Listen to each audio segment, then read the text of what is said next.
Hello, my movie peeps. I just got done watching Creed 3, and with this latest installment in the Rocky franchise, we follow once again Adonis Creed, who has now built up his legacy as a boxer. Everything seems to be going good in his life. He's getting ready for retirement when, out of nowhere, his past catches up with him in the form of Jonathan Majors. Adonis must now face old demons in order to not get everything destroyed that he's built up. That's all pretty much. I'll give any spoilers to you guys. This will be a spoiler-free review. 9 movies into the Rocky franchise. That kind of sequel number is astonishing because that's solely reserved for like slasher movies where they just get more obscure and wild as they continue on. Movies about racing cars and ending up in space. The way the Rocky franchise can just continue to bust out human stories about just boxers and have it be consistently good, I think is a huge and rare accomplishment in its own right. So when walking into Creed 3, expectations were high. I really loved what they did with that first Creed movie and building up a new main character that we could follow along. Even Creed 2 I thought was a really great story. I know there's some people out there that aren't too hot on it. I really enjoyed what they did there. And now having Michael B. Jordan, the star of the series, make his directorial debut here, cast someone like Jonathan Majors to play the villain of the film, and also even some drama with Sylvester Stallone saying,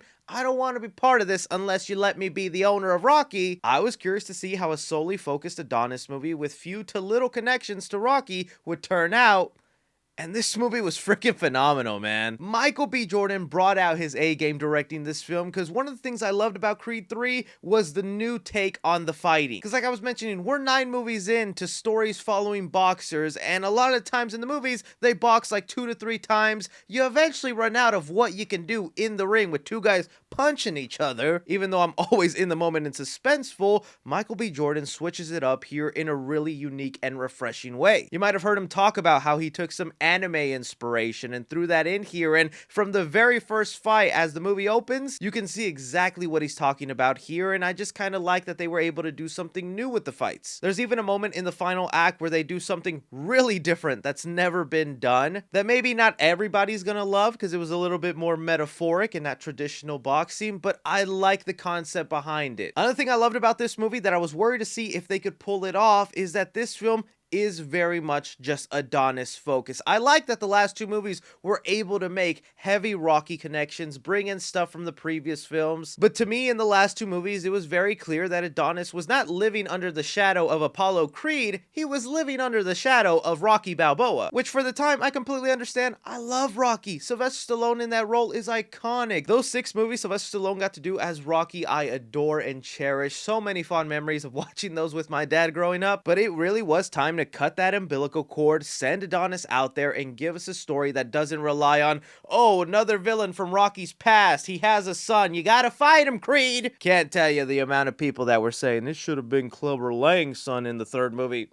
Let's let go of it for now. But I think even people wanting that sort of Rocky connection in the villain in here will be so pleased and surprised with how personal this Adonis story is. The way it connects to his past and his upbringing and even adds new layers to his character. That's one of the things I loved about the ongoing Rocky franchise. It wasn't really like a movie series. To me, watching a new Rocky movie was watching like a new episode of a soap opera. You catch up on Rocky's life, you see what he's up to, whether he's rich, whether he's poor, whether he's winning, whether he's losing. And by bringing up this new personal story from his past, you see Creed a little differently in this movie. In fact, one of the things that made this movie so compelling to me is by the time you get to that final battle, you don't know who to root for, because Jonathan Majors absolutely steals this film. He is by far the best villain in the Creed trilogy and could arguably be made one of the top 3 villains in the entire Rocky franchise. It's a real roller coaster ride once Damien gets introduced here, because for a lot of the movie, I found myself siding with Damien, going like,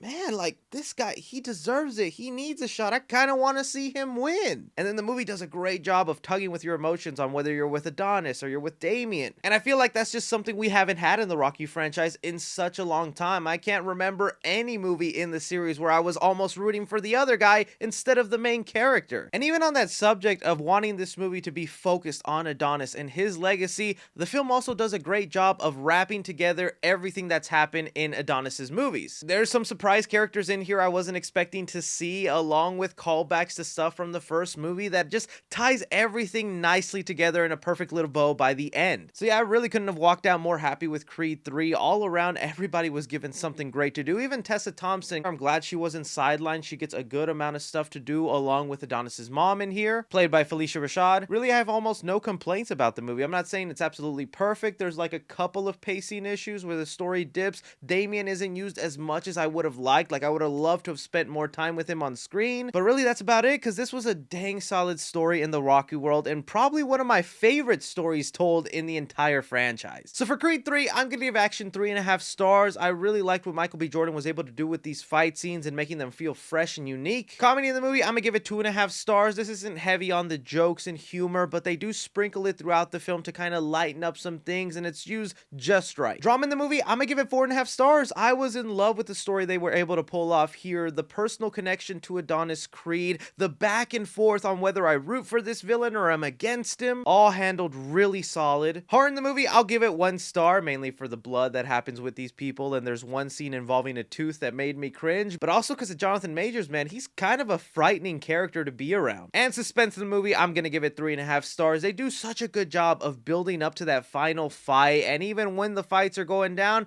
I'm not sure who's going to end up winning or losing, or even how serious some of these injuries could be inside the ring. Casual fans, I'm going to give this an A+. Cinephiles, I'm going to give it an A+. And critically, I'm going to give it an A-. For Creed 3, this deserves the 3C guarantee.